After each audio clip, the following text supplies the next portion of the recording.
Good morning, Agents of Nothing, and welcome to our Agents of S.H.I.E.L.D. podcast. We are your commanding officers. I'm Mariah. And I'm Caroline. And today we're going to be talking about Season 5, Episode 7, Together or Not at All.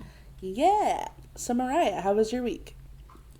It was pretty good. I had a hard but, overall good week at work. And then me and Tyler went to a couple of friends' wedding last night. Ooh. And that was really fun. I posted some pictures on my Instagram if y'all want to go check that out. We haven't plugged our Instagrams in a really long time. Yeah.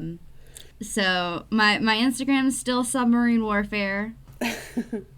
Mine is still _ Rusty Page. But yeah, I saw your pictures. They were really cute. I loved that you and Tyler basically posted the same picture but different angles. Yeah. My mom, she got straight on, but my mom is shorter than I am, and I'm 4'11", and yeah. Tyler's a good foot taller than I am. So she tried to get some with a higher angle. She put the phone way up above her head.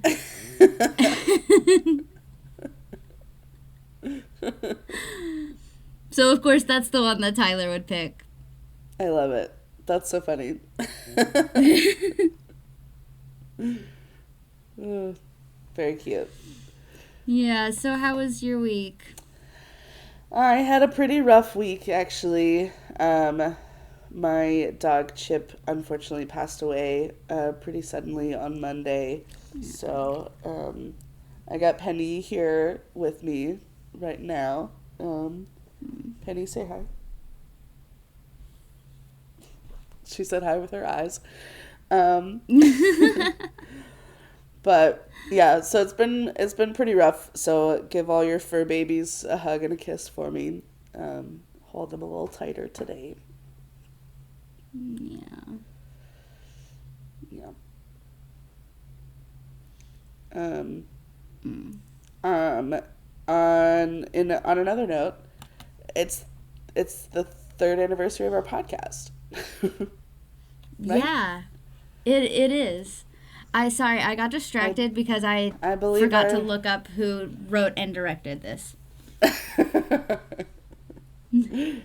But I believe when this comes out when is this episode coming out? This Tuesday? Yes. Hold on. Let me look at my calendar on my phone. Okay. I think so much looking this up will be things. The closest. So, yeah. I think this episode is the closest to. On March 29th is our anniversary. Yeah. And this episode will come out on April 1st.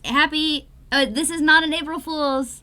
I actually hate April Fools. I'm really worried that I have to work on April Fools because right now I work with a bunch of 45-year-old men outside, and I just know they're gonna play a prank on me, and I'm autistic and I'm not good at catching on to pranks.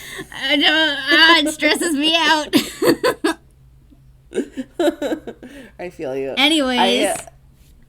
I've only ever had one successful prank in my life, and it was really stupid. But I had a manager one time ask me to go get her. I was going to Cane's to pick up a lunch order for everybody, and she was like, get me a fry. And so I brought her back a box with a single fry in it. And that was the only successful prank I've ever pulled. And I laughed at it more than she did. So.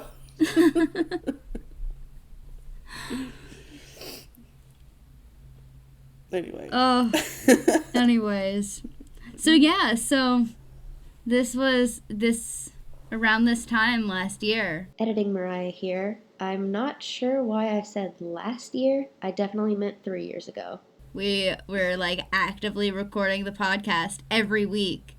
Yep. And I was scrambling to edit it every week. And it took me a week to edit every time. Now it only takes me like a couple days to edit. But I still like have to like carve out that time. Yeah. It's for sure. I'm really glad that we do it every other week now. Yeah, it really takes a lot of weight off of our shoulders. For sure. I hope that you guys are still enjoying this schedule, because it's really a lot easier for us. Yeah. And we're not going to go back to every week. Yeah, I'm sorry. Unless we, like, suddenly blow up and this becomes, like, our main jobs, I'm sorry. I'm sorry. I don't see that happening. Yeah, as long as this is just a little hobby passion project, we're doing it every other week.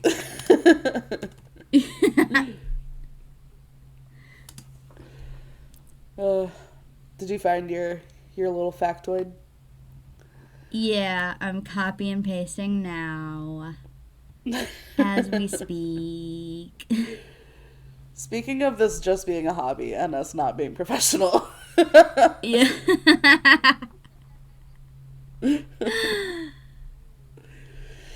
All right. I was watching this episode this morning. Yeah, I also watched it this morning. Yeah, I saw you looking at the script. I was only halfway through. Okay, we're ready. So this episode was written by Matt Owens and directed by Brad Turner. All right. So we really only meet one new character in this episode. I think they were saying his name was Mastodon. Is that right? I'm pretty sure. The only thing I can think of is that it just sounds like the ancient animal. Yeah. So, and I mean, I guess he's kind of dumb. So Yeah. that tracks, sort of. All right. Let's start the episode. Okay.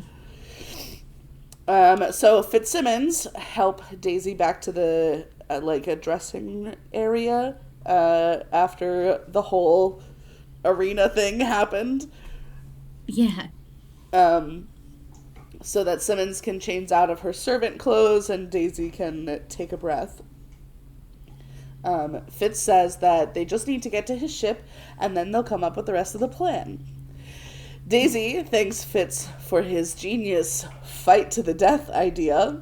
Loved that. And Fitz says it was necessary. And Daisy says next time he can hop in the ring. And he says that wouldn't be fair because I do push-ups now. Double digits. This episode was really funny. There were a lot of really good moments. Yeah. And then just as they're about to leave and they're looking forward to hearing each other's full stories and lots of alcohol, Simmons' implant starts ringing really loudly in her ear. So Fitz quickly finds why is there a tool in here perfect for pulling an implant out of their ears? Why would they do that? But he happens to find a tool that is perfect for this and starts digging it out of her ear while Daisy takes on the creeper that comes by. I hate this. I hated it. It was really gross.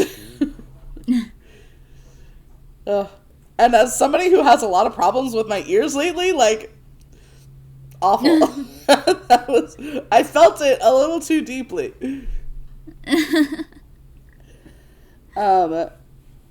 Daisy is fighting the creeper, but she has to do it old school because her inhibitor is still on too. But she's May's perfect student, so obviously she wins very easily and very quickly. And they keep it moving. And then they go up to a window. They're approaching this window where Fitz points out his ship, their getaway car. And, but it's, hang on, their getaway car, just as it blows up into many different pieces.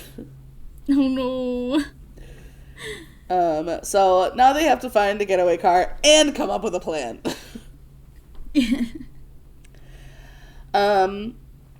It turns out Simmons did not slit Cassius' throat like I thought. She just cut him across his cheek, which was wild to me because I was like, why was he on the ground the whole time then? Yeah. Because he's a baby. He's like, ah! But he covers it with makeup so that nobody will know. And then he pouts while his brother says that they're going to send Falnock's warrior to hunt down Daisy and her friends instead of Scary Spice. Bear McCreary was really killing it with the score.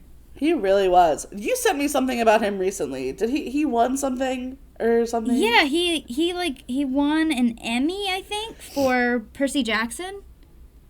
Wow. Wait, for Percy Jackson. I thought an Emmy was for TV. Yeah, because he did the Percy Jackson series. Yeah. Oh, I didn't know there was a TV show. Sorry. I don't know why I thought that was a movie. So I'm done. Well, okay. I mean, it was a movie with Logan Lerman, but they put out a TV show recently. Okay.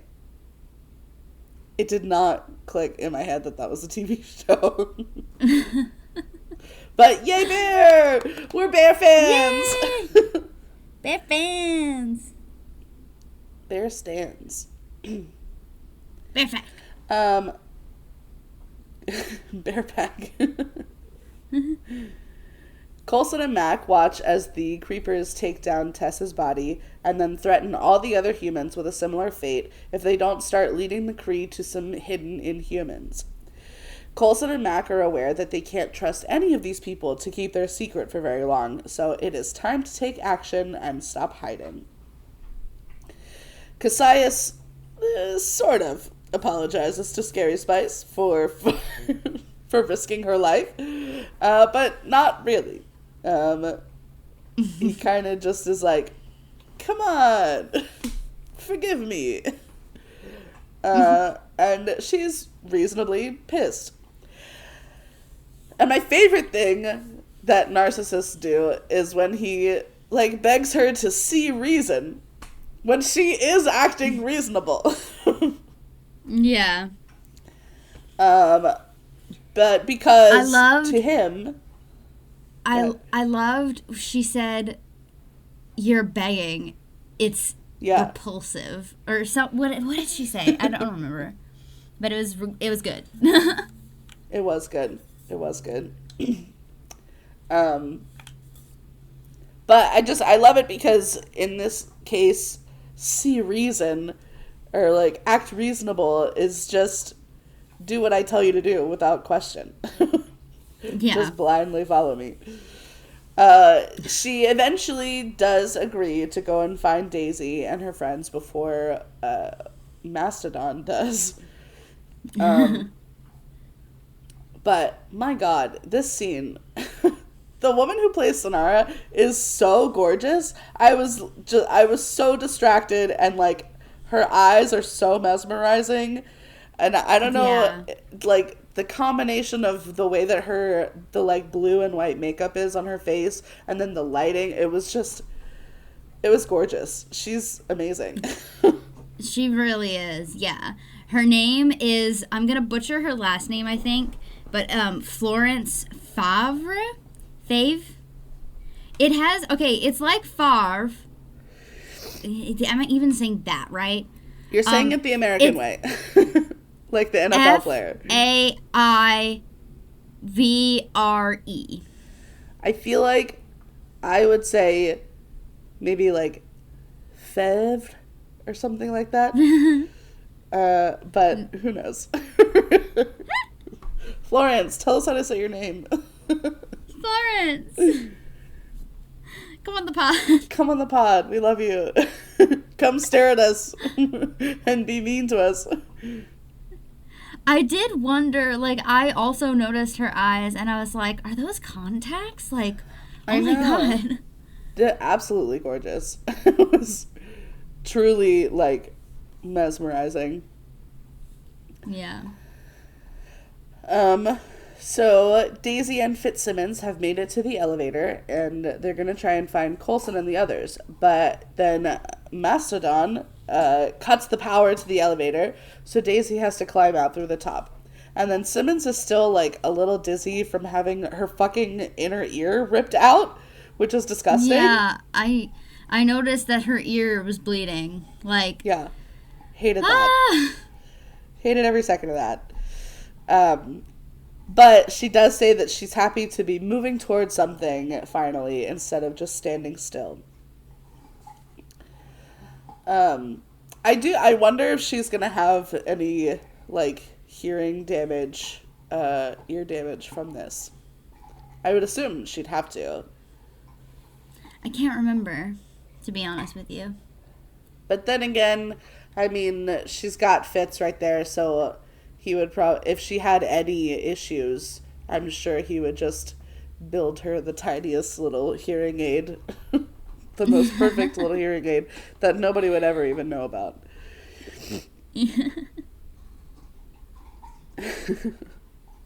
Okay, it's gonna be my headcanon that she had some hearing loss. So yeah, kind of like how was it Katniss or Peeta that was like, no, it was Katniss that was like part deaf or something, and then yes. Peeta lost a leg.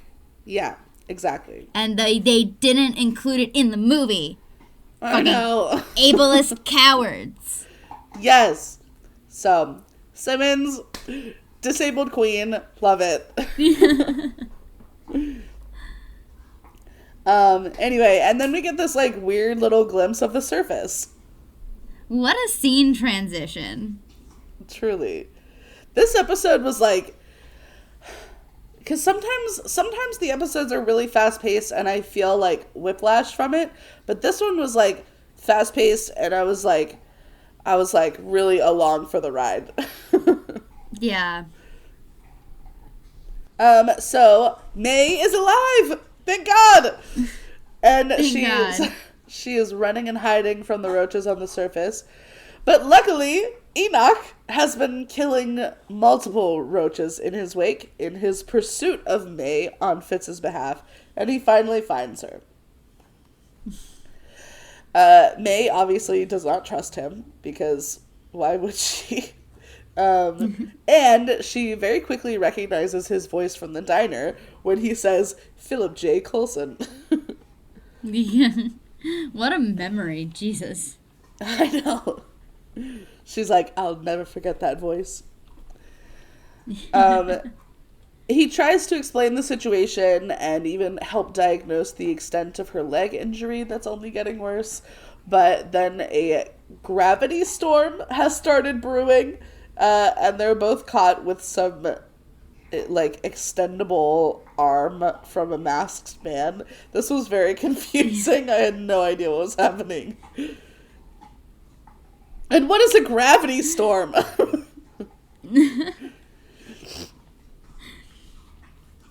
Not totally sure. Is that a real thing? I kind of want to look it up. I don't know. I mean, it seems like if it is a thing, it's got to be like a space thing, not really an Earth thing. But maybe, like, surely not. Because gravity itself is just, like, being pulled to another thing. I don't think there can be such thing as a gravity storm. Unless maybe there's like a comet going by or something, and then that's like affecting the gravity of whatever rock that you're on. And so it like passes over you. Okay. Then, according to... This is a .gov website, so I guess take it with a grain of salt at this point. But... Yeah. Gravity waves can produce atmospheric phenomena that have the potential to create significant impacts, especially in aviation. When over mountainous terrain, gravity waves can produce clear air turbulence. So is that what... No. There's no way. That's what turbulence is? There's no way. I thought turbulence was just wind. like the wind. That's great. No way. I guess we'll never Somebody know. smarter than us, please explain this.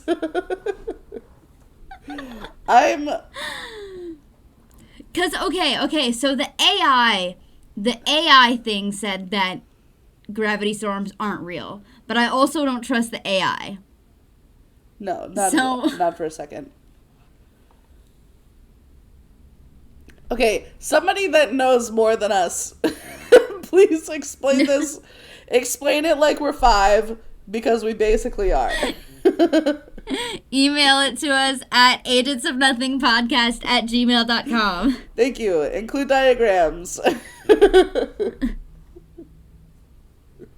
Preferably hand-drawn diagrams. If you can, like, draw a little plane and then draw, like, where the gravity is coming from, that would be preferable.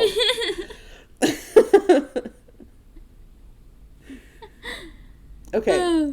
Anyway. This is going to be a long episode. I have to go to a baby shower after this. No. We'll be fine. Okay. Where are we? Okay. So back in the lighthouse, Mastodon kills 2 human servants in his pursuit of Daisy. This is entirely unnecessary because they did not know who she was. Yeah, it made me upset. Yeah. It was upsetting. Very Falnick of him, actually. So Coulson and Mac meet back up with Yo-Yo and Flint. The adults are, like, immediately discussing their strategic next move and trying to ignore Flint, asking over and over where Tess is.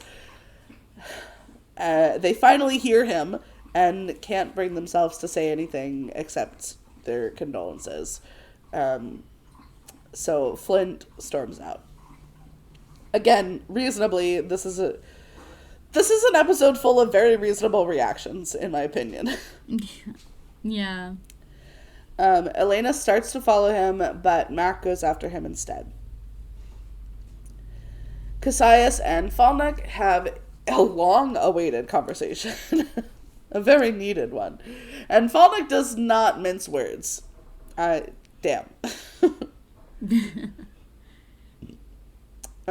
He describes how Cassius lost their father's respect by not dying with his army when they failed in defending some outpost. Cassius tries to defend himself, saying that he was untrained and put in charge of this army where they were outnumbered and overrun. And he says that both of his generals were dead and he had no other choice but to run for his life, with Sonara, of course. But Falnick says that he should have died with his army out of honor and glory, and that in fleeing, he brought shame to the Cassius name. Does this mean that this is not his first name? Like, Cassius is their last name? This feels like in New Girl when Schmidt's cousin was also Schmidt and they had to compete for the title of one true Schmidt. So now one of them is the one true Cassius. So when I was looking up the actress who plays Sonara's name, I also saw, I don't remember the actor who plays Cassius's name, but his name, he's just listed as Cassius, so. Yeah, well, and then later on, Falnick calls him Cassius, so I'm very confused. Yeah. Maybe it's Cassius.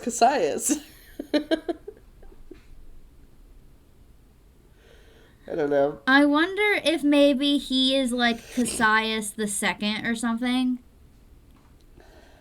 Maybe. Okay, maybe, yeah, maybe he's like named after their father, and he's like, you brought shame to our father's name.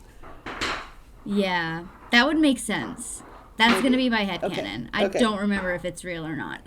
I can go with that. I can live with that.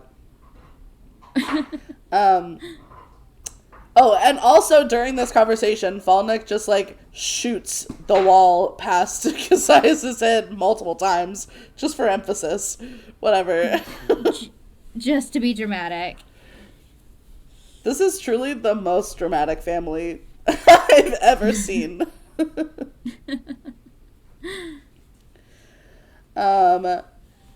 So Daisy and Fitzsimmons find the life support hub for the lighthouse.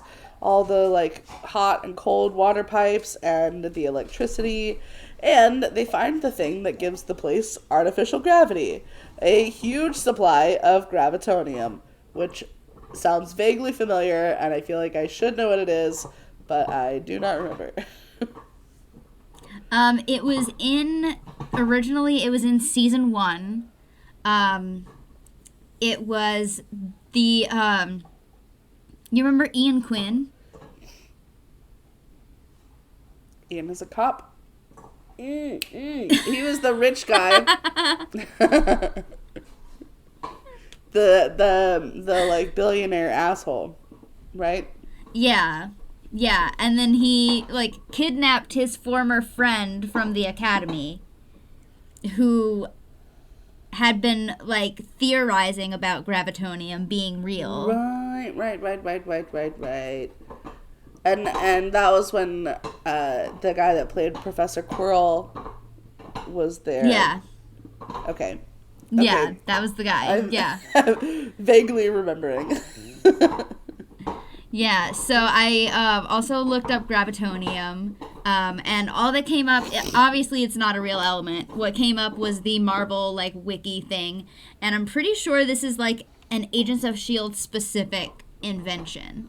Like, they came up with it. Cool.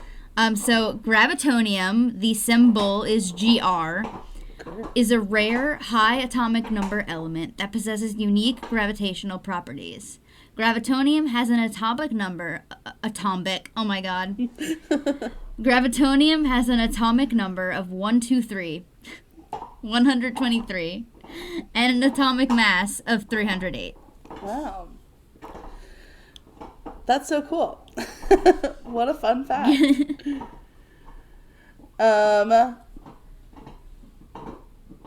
But, okay, so as they're looking at the gravitonium, then Mastodon finds them, and Fitz gets shot. I'm so sad. I know. Daisy distracts him while Simmons helps Fitz through a door, and then Daisy follows after them once I guess she, like, breaks one of the pipes or something. And so the steam is, like, building up, and so she fucking... That's her favorite move. Gets out of there. I mean, it's like... It's magic. Now you see me. Anyway, so they find another room to hide in temporarily while Simmons is assessing Fitz's wound. And who shows up but fucking Deke? Jesus Christ.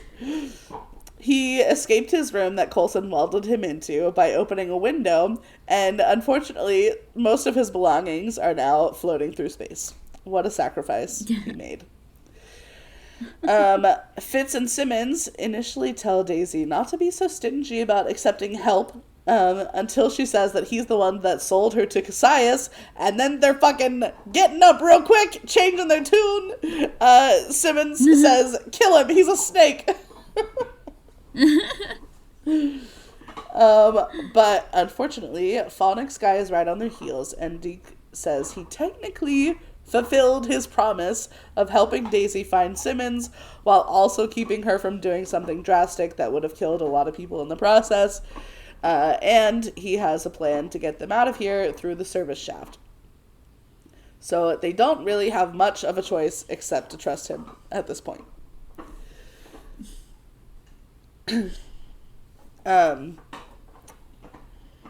Mac finds Flint grieving alone, and Flint is defensive at first, so Mac just says, I'm not here to tell you anything you don't already know. I'm just here, if you need me.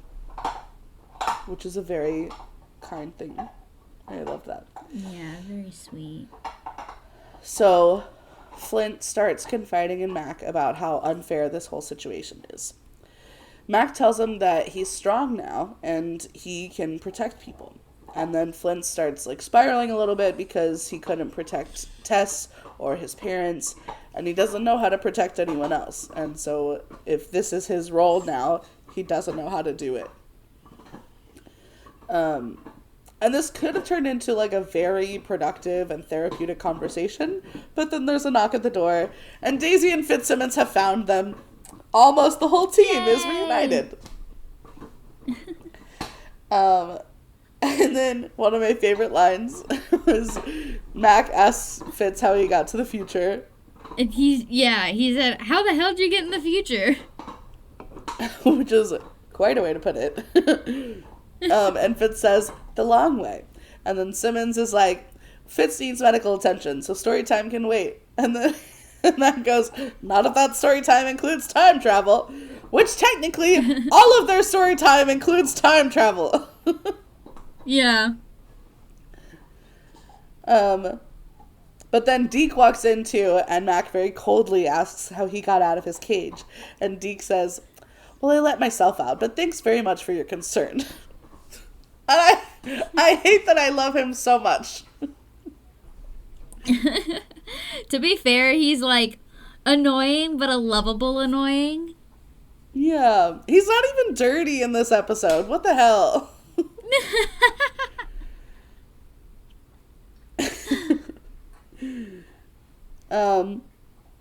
Anyway, so they share all their info. They share that May was sent to the surface, but that it may be a good thing, actually. Possibly. Maybe.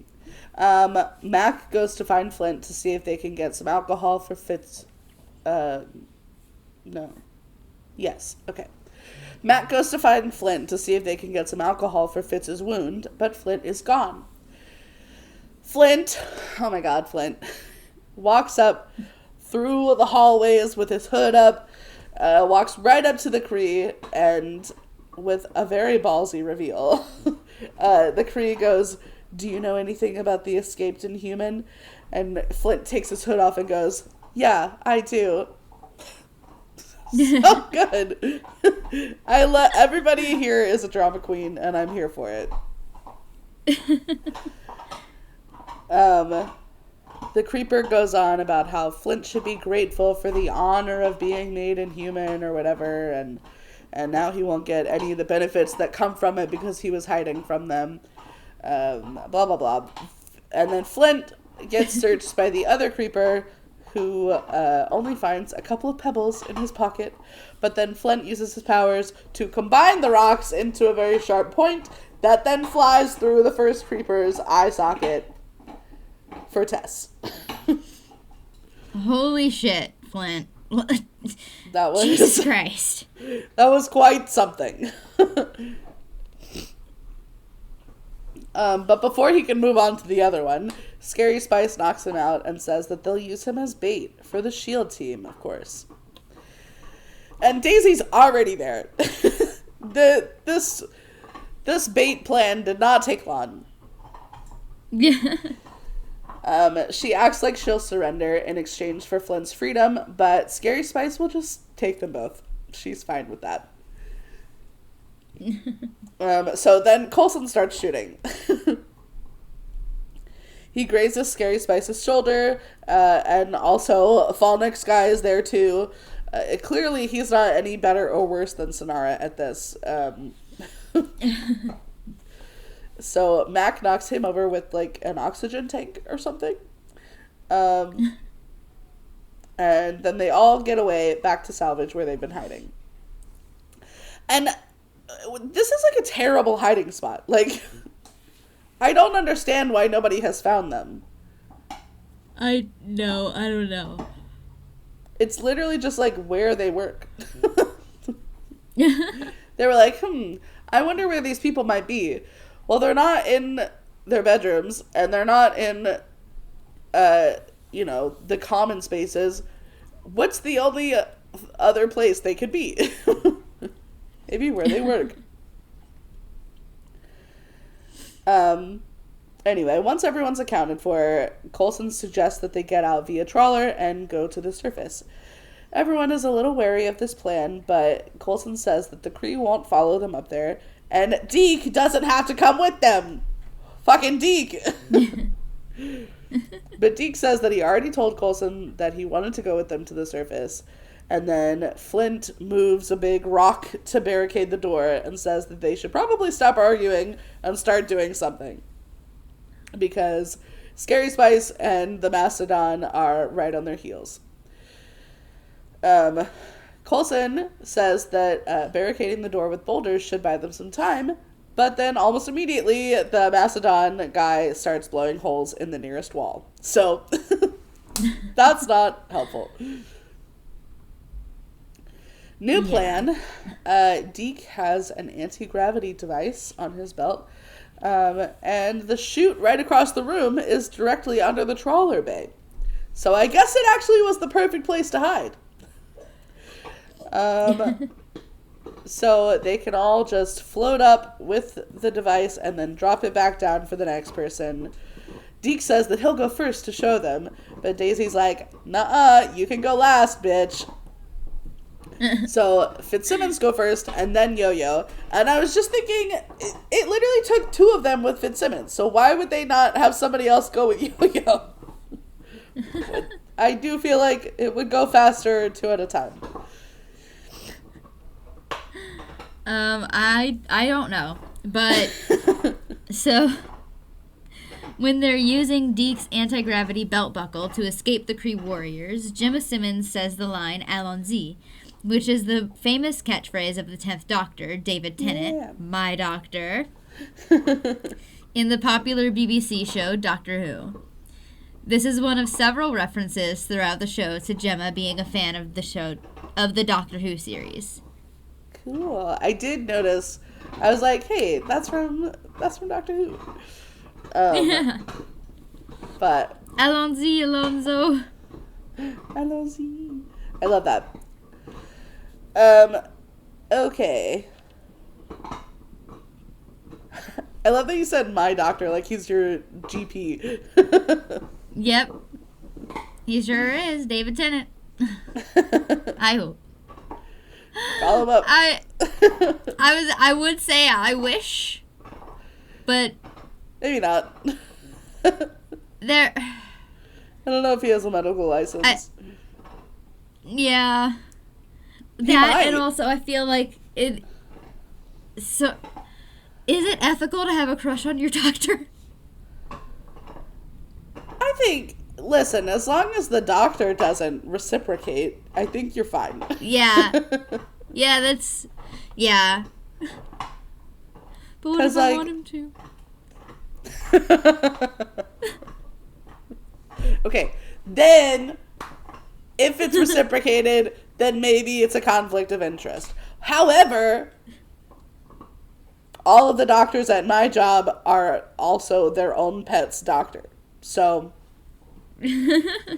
maybe it would actually be perfect and would save you a lot of money.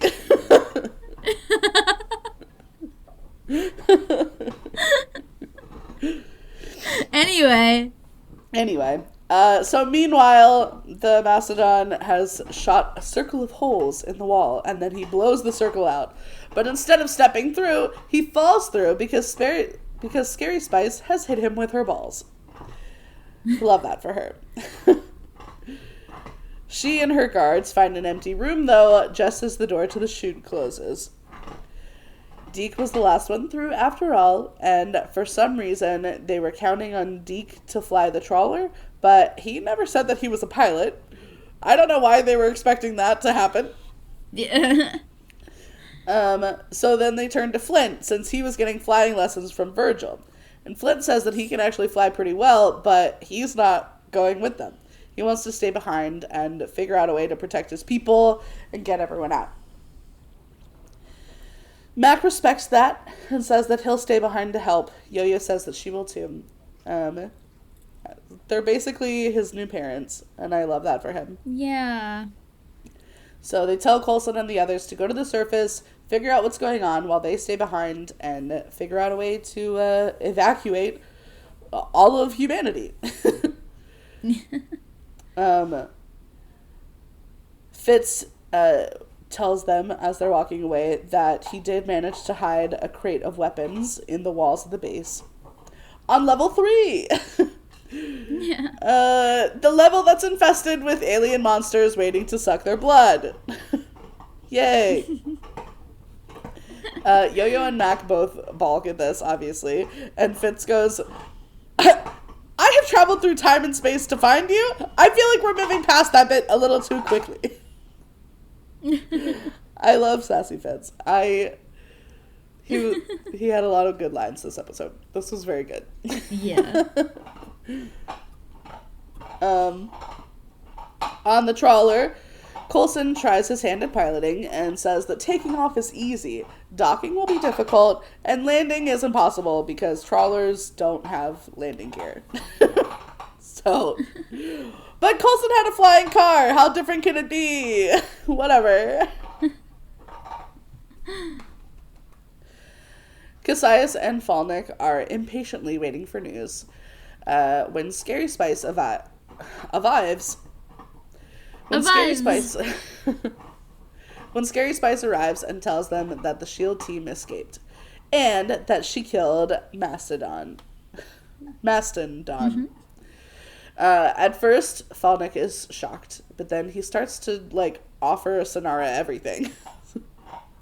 He's like, I'm suddenly seeing you in this whole new light. He's so impressed by her, he wants her to be his prize warrior instead of Cassius's. He says that he can offer her a much brighter future. And she just lets him talk so that Cassius can pick up a gun / knife and stab him in the back. And while Falnick is dying, Cassius says that they both know Cassius was sent on a suicide mission, and his generals were dead at his feet because Sonara killed them for trying to block Cassius from fleeing. So obviously she's not going to leave him. Falnick says Cassius is just a coward who stabs his enemy in the back. And Cassius says, and the front. And then he stabs Falnick again in the chest, which was kind of the only thing that you could say at that point. I laughed so hard at that. And in the front.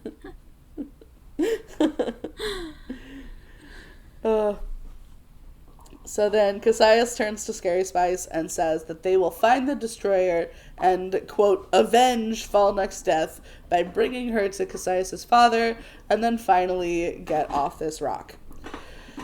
On the trawler, Fitz tells Simmons again that he's never leaving her side. She says, that's why I asked you to marry me. He's like, what?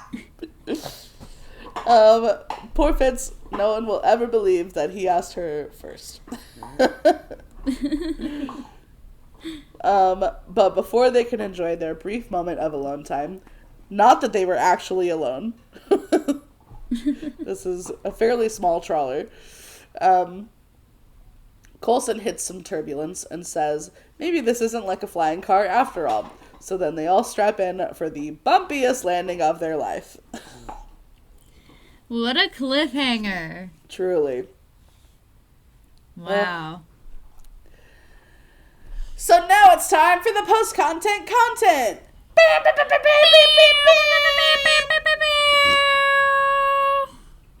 May wakes up in some kind of shelter to Enoch's beautiful face. Behind him, she sees a SHIELD logo and realizes that they're in the Zephyr. Enoch says that the people here grabbed them and anchored them just in time before the gravity storm took them. And then 2 masked people walk in, and then a third old lady who says that she's waited a long time to see May again, and she's holding the robin carving. And so I'm assuming it's the little girl, but I don't remember her ever meeting May. So I was like, I don't know who this is. So yeah, it is Robin. I don't think it's a spoiler to say that. Okay. And as for her meeting May, I guess you'll just have to wait and see. I guess. Ugh. This was a good episode. I thought that they were gonna reveal the other two people, like the hooded, masked people on the surface, and I was like, it's gonna be Hunter and Bobby. But they didn't tell us yet. Yeah. Well. Yeah. That's the episode. That's it. What did you think of this one? So, I had fun. I really liked it.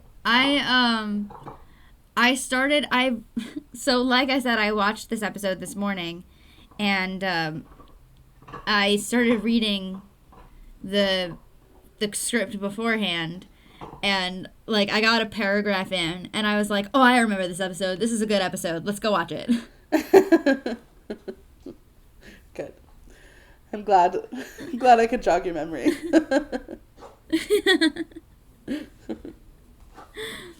All right. Well, that concludes our episode on season 5, episode 7, Together or Not at All. Yeah. Next time we'll be covering season 5, episode 8, The Last Day. So stay tuned for that. Okay, bye. Bye. Love you.